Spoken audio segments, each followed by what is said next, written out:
Bismillahirrahmanirrahim. Assalamualaikum warahmatullahi wabarakatuh. Alhamdulillahil malikil haqqil mubin alladzi habana bil imani wal yaqin.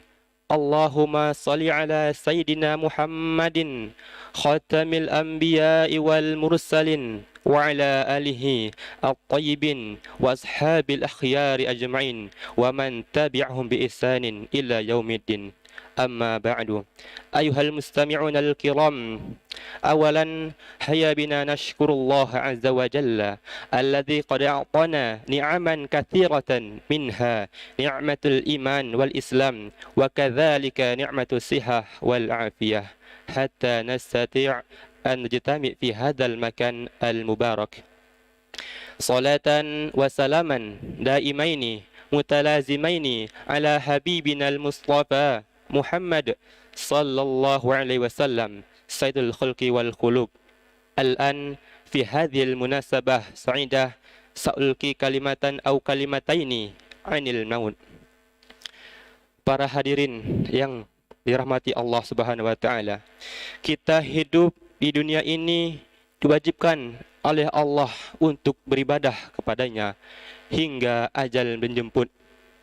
Kita hidup di antara tiga masa. Yang pertama adalah masa lalu, masa yang telah kita lalui dan tak akan mungkin bisa kembali. Yang kedua adalah masa sekarang, masa yang sedang kita rasakan. Dan yang ketiga adalah masa depan, masa yang belum pasti. Apakah kita masih hidup? Apakah kita telah dipanggil oleh Allah Subhanahu wa taala? Kita tidak tahu kapan dan di mana ajal akan menjemput.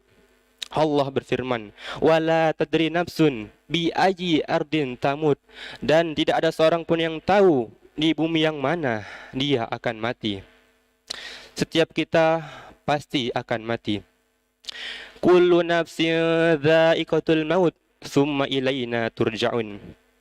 Setiap yang bernyawa pasti akan mati, kemudian hanya kepada kamilah kamu dikembalikan.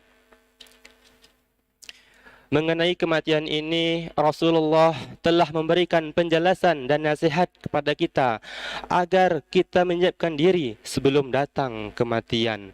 Dalam hadis sahih riwayat Imam Al-Hakim dan Abu Nuaim, Rasulullah sallallahu alaihi wasallam pernah menasihati seorang Arab gunung yang datang kepadanya.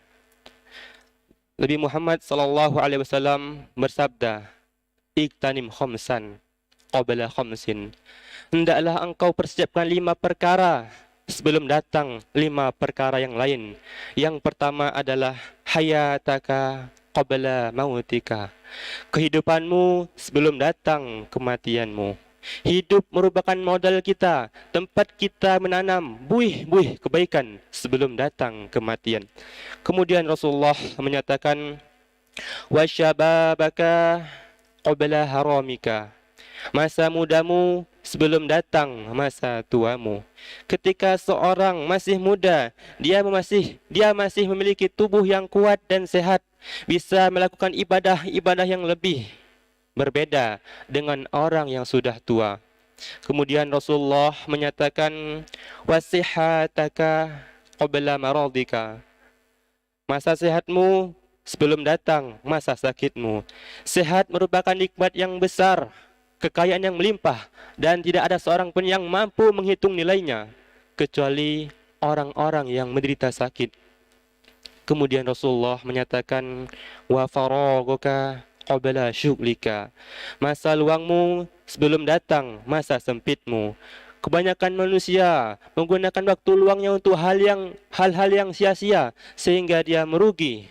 Ingatlah para hadirin yang Allah ridhoi. Nabi Muhammad sallallahu alaihi wasallam pernah bersabda, "Ni'matani maghbunun fihi ma katsiru minan nas." As-siha wal faraq. 2 kenikmatan yang kebanyakan manusia lalai darinya adalah nikmat sehat dan waktu luang. Kemudian yang terakhir, Rasulullah menyatakan, waginaka qabla faqarika, masa kayamu sebelum datang masa miskinmu. Ketika seorang kaya, dia memiliki harta yang melimpah dan dia bisa memberikan sedikit dari hartanya untuk orang-orang yang lebih membutuhkan. Allah Subhanahu wa taala pernah berfirman, Ya ayyuhalladzina amanu anfiqu mimma razaqnakum min qabli an ya'tiya yawma la bay'un fihi wala khullah wala syafa'ah wal kafiruna humudz zalimun. Wahai orang-orang yang beriman, belanjakanlah di jalan Allah sedikit dari harta yang telah Allah berikan kepadamu sebelum datang hari. Pada hari itu tidak ada lagi jual beli, tidak ada lagi kerabat yang dekat, dan tidak ada lagi syafaat. Dan orang-orang kafir itulah orang-orang yang merugi. Para hadirin yang dirahmati Allah Subhanahu wa taala. Hari ini kita bisa tertawa dan bahagia. Mungkin esok kita terdiam tanpa suara. Hari ini kita bisa memakai pakaian indah. Mungkin esok kita memakai kain kafan.